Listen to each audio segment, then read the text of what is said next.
888 Sport, Lonsdale and Swelterware. We are live on Sky Sports, bringing you the very best ringside seat in the business.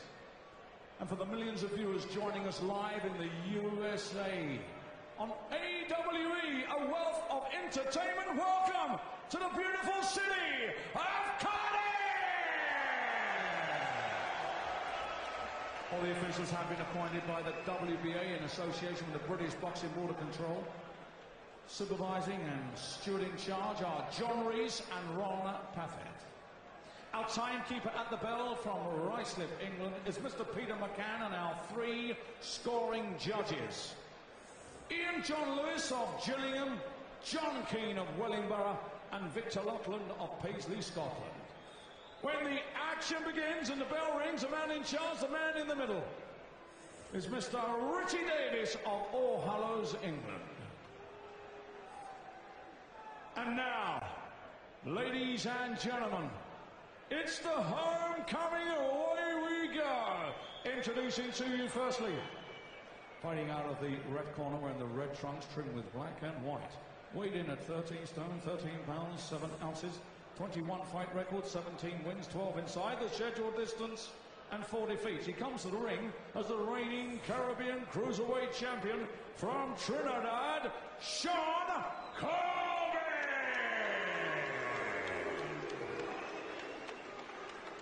And now, ladies and gentlemen, fighting out of the blue corner, wearing the blue trunks, weighing in at 14 stone, 2 pounds, 5 ounces. 27 fight record, 26 wins, 12 inside the scheduled distance, and just 1 defeat. He's the former undefeated British, Commonwealth and European champion. And ladies and gentlemen, the former WBO light heavyweight champion of the world, from Cavan Forest, ladies and gentlemen, we present Nathan Cleverly.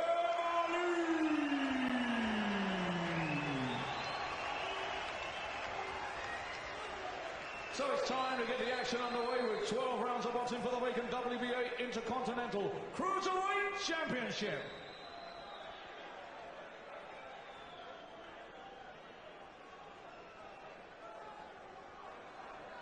Okay, fellas, you've both had your instructions in the dressing room.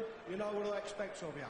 Behave yourselves, do as you're told, and above all, defend yourselves at all times. God bless you both. Richie Davis, the man in the middle. 3 judges from the UK. So Shawn Corbin on his own in South Wales against Nathan Cleverly here, who is following the path already trodden once by Tony Bellew. And the long-term plan is very, very simple. Bellew and Cleverly, assuming Cleverly gets through here, will box again in July, and then if all goes well there, they will meet in an eliminator in Liverpool in November, potentially for the WBC title held by Krzysztof Wlodarczyk. But a few hurdles to be overcome before we get to November, including this one right here. Shawn Corbin, as I said earlier, Jim, has plans and an agenda of his own tonight. Yeah, and he does look in terrific shape, Corbin. He's experienced, he's awkward, he knows the tricks. And, I mean, sometimes in some of Cleverly's performances, he's a little bit too keen to be exciting and please the crowd. He becomes reckless, takes chances and takes punches that maybe he doesn't have to take. He can't afford to do that up at a division that's 25 pounds heavier than the one he was in. So he wants to tighten things up. I would like to see him narrow his stance a little bit. He's a little bit wide in the stance, which kind of restricts movements a little bit. But he started positively. He's got the jab working, which is an important weapon, especially up at this level. So we'll see how this pans out. Well, he says the Kovalev demons have gone. He said it was a bad night, even when he was getting caught around the shoulders and on the upper arms. He said he could not believe how hard Kovalev punched. He said it was like being hit with sledgehammers. One mistake, and that was it. Well, that's something else he and Bellew have in common. They both got sledgehammered out of there because something similar happened to Tony in Canada. We were there. No way back from that Stevenson left hand for Bellew. But here they are, both moving up, both rebuilding, both confident. on a collision course. Nice work there from Cleverly, but Corbin looking to try and stay busy, but the body shot there again, Cleverly. Just pours out with that jab, Corbin, and then that was a real long, lazy right hand. It wasn't going anywhere. You know, it wouldn't surprise me if through his career Corbin has sparred with a lot of good fighters, top quality fighters. But you can see already he knows a few tricks, he knows how to spoil and nullify, and he's firing a nice little right hand counter once or twice there. There he goes trying the uppercut. So Cleverly just wants to keep things nice and tight and keep the concentration. Been a few body shots here in the last few seconds as well, Corbin. Cleverly on his case here. Just there's a decent left hand, bumping left hand. So Corbin took it well. Talk about sparring. Good body shot from Cleverly. Cleverly's mixed it up. He's been in with a couple of the big dogs at Adam Booth's gym, Mike Perez and Dillian White. Some sparring there just to get a feel of the bigger fellas. He mixed it up, brought Tobias Webb in for some speed as well, and he'll be happy with those first 3 minutes as a cruiser.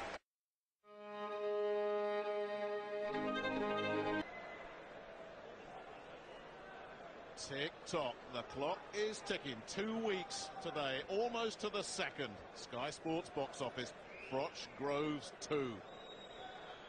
Be there. 80,000 guaranteed to be at Wembley Stadium. Goodness knows how many watching on TV. Round 2. The most talked about boxing event in Britain for years.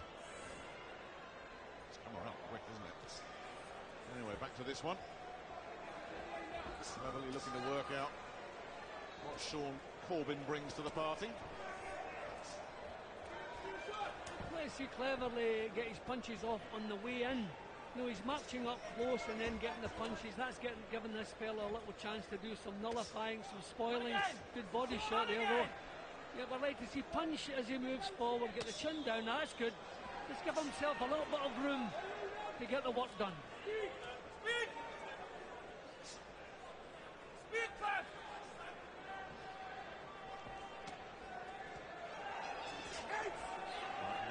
Through. Cleverly was saying one of the things he's been doing with Darren Wilson is trying to just slow down a touch so that he delivers his punches with maximum effect with this extra power that he should have. At cruiserweight, a little adjustment that needs to be made. And of course, the other adjustment was deciding to stay in South Wales. He loves the comforts of home. There was some talk about him joining Adam Booth's gym in London. Worked there for a while. Nice right hand. And whilst it didn't work out, there wasn't any kind of fallout at all. Quite the opposite. Got a lot of respect for Booth and the work he does. And as I said earlier, has done some of his sparring over there. That's nice. Good uppercut. Oh, and he's got him in trouble here. The uppercut started it. And Corbin took a couple more after that as well. And is backed up. And picking some nice shots here, Cleverly. And a deep, deep breath there from Corbin. Good call, an uppercut again. And the legs have turned to rubber. And he's in big trouble. Rocking around this ring here, Corbin, and not in a good way. Bellew, rather cleverly, looking to try and finish it here in round 2. Well, he's right to show patience. He just wants to give us room. There's that uppercut. That's the one that's doing all the damage. And it's destroying Corbin. That's 3 of them he's landed. And Corbin is shipping some serious punishment, and Richie Davis says that'll do it. And if you wanted to know what Nathan Cleverly looked like at cruiserweight, you just found out. Well, Tony Bellew a few weeks ago broke into this new division with a really dramatic performance, and Cleverly has done the same. So already that's a return match that will be talked about and talked about. That was terrific stuff from Cleverly. His punching was sharp. He showed he could stand. OK, Corbin is not a massive cruiserweight, but in the new weight division, Cleverly showed he could stand with the guy, he could bully the guy, and he could get himself out of there with good, sharp, solid punches. That was the performance he was looking for. And really, once it was that first uppercut that landed, it took everything out of Shawn Corbin, and he just took more and more of them. That's exactly what he wanted. When you're coming in off a shattering defeat, you want to come back and think, yeah, I've still got it. And psychologically, that is going to do Nathan Cleverly a world of good. Yeah, he found the perfect punch. If you want to do your fighting up close, not against a cagey customer who has obviously done a lot of quality sparring, the uppercut is the shot that no one is prepared for, and that's the punch that turned everything drastically in his favour, and he showed patience, he took his time. He knew he was probably a couple of clean punches away from the early finish, but he didn't become erratic, he didn't panic, he kept a cool head, and he got good power into every shot. There's the uppercut again, followed by the right hook. Full credit to Corbin, there's no quit in this fellow. He didn't look like quitting, he didn't complain about anything, he didn't take a count. He tried to fight his way through the crisis, but the rot had set in, he was badly shaken, his senses were scrambled, and there was no way he could return. Referee Richie Davis gave him every chance to see if he could get himself back into it, keeping in mind this is an experienced fellow, but to reach this stage it was pointless allowing it to continue. And when a fighter's having his head rolled about by punches, then it's time to get him out of there. Good finish, good stoppage, and a good performance. So Shawn Corbin's disasters in Europe continue. 4 fights, 4 stoppages, and he picked some nice shots. He didn't just go hell for leather here, he really just looked to open him up, and those uppercuts were very, very impressive, Jim.